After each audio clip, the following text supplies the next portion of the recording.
For me, you are your own boss.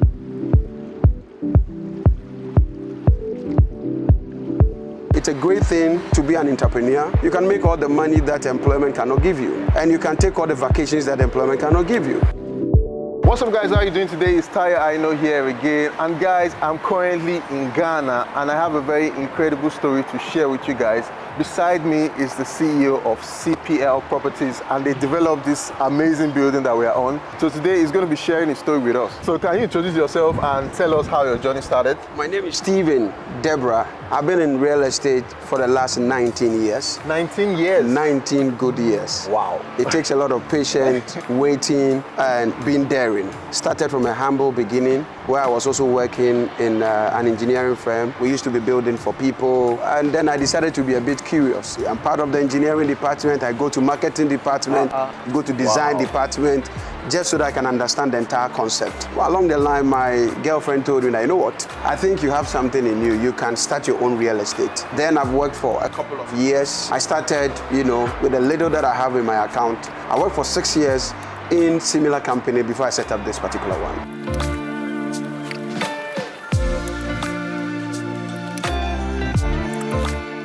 When people are looking at this building, a lot of people might feel that you came from a very rich family and maybe they gave you like $1 million when you were younger. So what kind of background are you from? Well, my family, not a rich family. My dad had enough to educate us, nothing laborious. I would just say that we are very forceful people, and knowing the background that we're coming from, we just have to work hard because we didn't have that rich uncle who will be there for us. So we just have to go all out there and know we are there for ourselves. And then we work hard. What does CPL mean? Construction Planners Limited. So is it just kind of buildings, or you also develop houses too, private houses?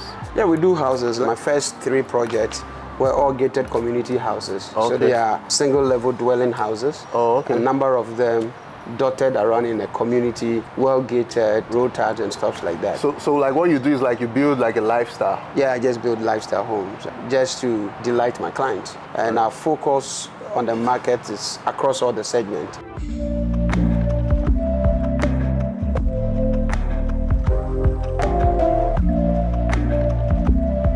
What really inspired you to go into real estate industry? The passion, the love for properties. I just love property. Look, my girlfriend used to tell me that, look, on Sunday, you just drive around town looking at properties.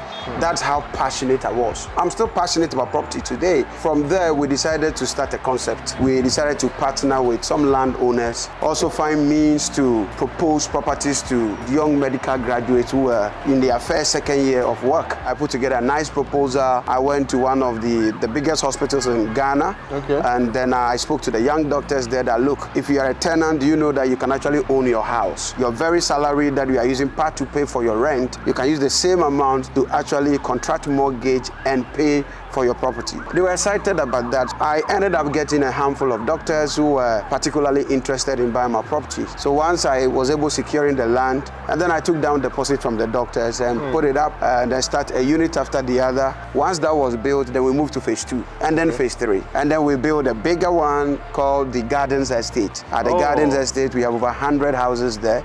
Wow. And then after the Gardens Estate, we put up this particular one, the Oasis Park residences. That has become the talk of town.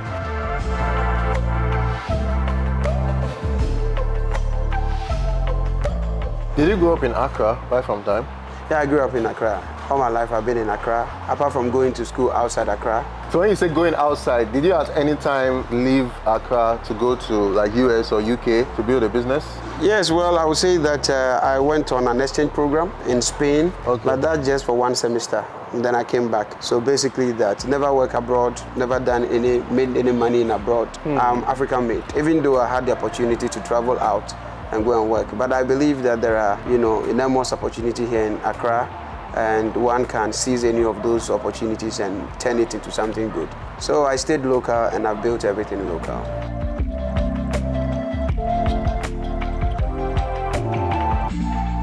Many young people out there, they're wondering, okay, how were you able to secure, funding to start the first property? What I did particularly was I wasn't having the money. Okay. That's why I mentioned that I did some marketing. I did what we call the off-plan marketing. Oh, okay. So I managed to sell the idea to prospective home buyers, and they bought into the idea. I liaised them up with a mortgage bank. They were made known that they will have to do a down deposit of 20%, and the deposit is supposed to be paid to my firm. So when the money was paid to me, obviously I had enough out of that to build the first few units. Yeah. So as and when the mortgage bank pays me for the remaining money, then I build more. So a project that ordinarily would have taken me like 6 months, it took me about 2 years because I didn't have the availability of funds. The flow was not the way it is. So basically, that is what happened. And this whole thing is about patience and endurance. And sometimes when you start very fresh and you want to compare cars to the big players who are already in the game, it becomes so demotivational. So it is always important that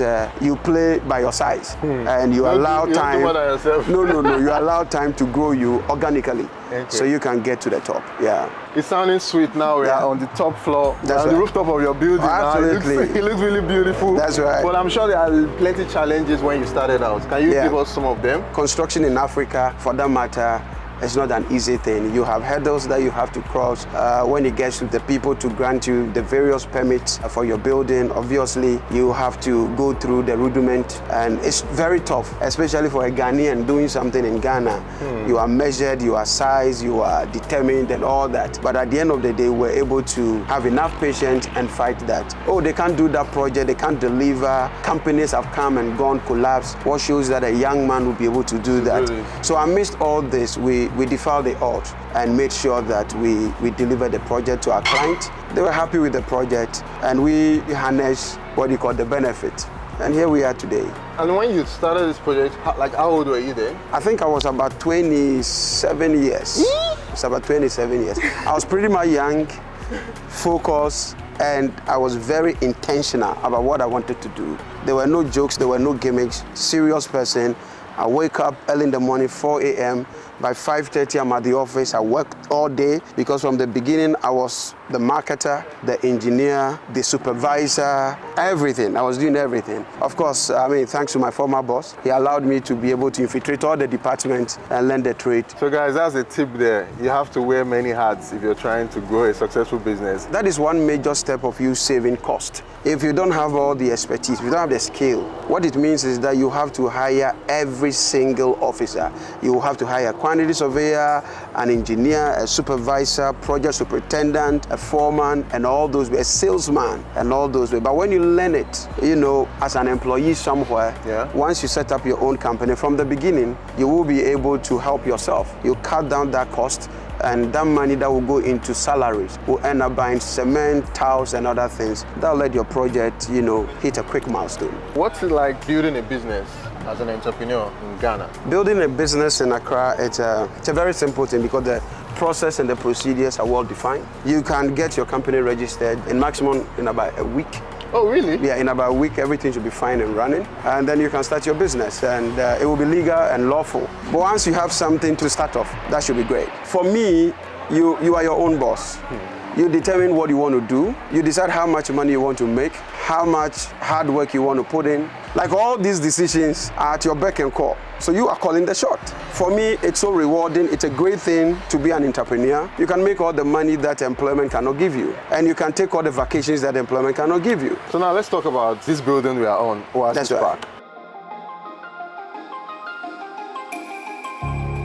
What was the vision? What did you have in mind? The dream to build Oasis Park started from me looking at a number of people who come to Accra for their vacations. So Ghana, has evolved into a real estate destination. Tourism board gives us figures, huge numbers of people coming to Ghana, and when they come, there are no accommodations. Yeah. We just have very few hotel keys on the market. People tend to choose other countries in place of Ghana, but we have the hospitality in check, culture is in check, the scenes are in check, landmark sites are in check, but place for people to sleep wasn't there. So I realized that, look, this is a very rich market, and if I should just concentrate and do something in this spot, I will not regret. So that was what made me to take the initiative to put up the Oasis Park. So we put together 120 units. 120 Yeah, 120 apartment units, so that we can give home to our brothers and sisters in the diaspora and other parts of Africa whenever they want to come to Ghana. The last time I was even in Accra, during the Afrochella period, I found it difficult to get an apartment. Hotels were fully booked out. So do you have any of the figures that you just want to give us in terms of the amount of people that are coming to Accra? I mean, this particular year, Tourism Board has made it clear that there are 180,000 people who have bought tickets coming for the holidays. And have we got 180,000 rooms in this country? No. So it has to be families, like Airbnb kind of thing, people staying at homes and all that. You know how it feels. If you are staying with a relative, you are not entirely free to go about your likes and all that. So basically, the demand is still more than the supply. Saying this, does that mean investing in Ghana is a good decision? Ghana is a great place to invest. There's no two ways about that. It's a great place to invest. Market forces teaches us that wherever the demand is more than the supply, it means there is opportunity. Yeah. We have less than 5,000 units on the market. So if the demand for this Christmas is 180,000, so the 175,000, where are they going to sleep? They have to go to family homes and all that. Wow. So the market is here. Currently, there are new apartments coming up. Cumulatively, it's not even up to 3,000. So imagine we are churning 3,000 units per year. How many years is it going to take us to meet just the 180? Let's not even talk about a successful year where we have Afro Nation, Afrochilla, and things like that. The demand is out of the roof. What would you call these buildings? It's a destination building. Destination building. It's a destination building. Whatever you get in SA, whatever you get in the UK, US, Turkey, you'll get it right here in Ghana. Same turf, swimming pool, gym, restaurant, first class concierge services, you get it all here. And it's just 12 minutes drive to the airport. Where do you see your company in like the next 5-10 years? What's the future of CPL? Well, I'm striving hard to cross that line. In the next 10 years, I mean, CPL should be the #1 real estate company in Ghana. Yeah, it should be the #1 real estate company. I'm clapping for you. I have seen a lot of magazines in town have placed that at #3, some say #4, some say #5. But in 10 years, I'm sure the difference will be clear. So we'll know exactly where we belong to. Look out for 44 Luxury Accra. Awesome. Come on, establish one in Nigeria too. It's not too far-fetched. I have a good friend in Nigeria, Dr. Kennedy Okonkwo. Very soon I'll be in Nigeria, and then we'll get things knocking.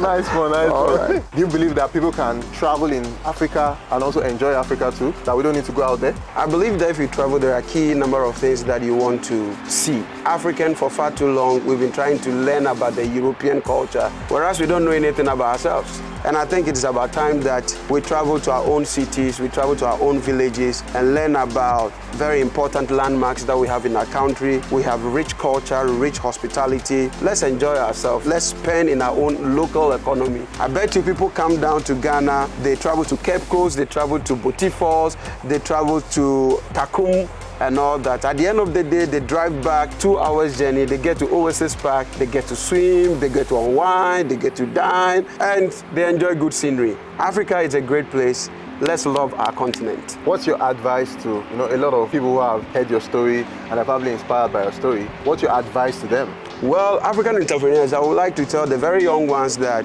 whatever you are doing, you can be better at it. If you are a taxi driver, drive it well, buy many taxis and be great.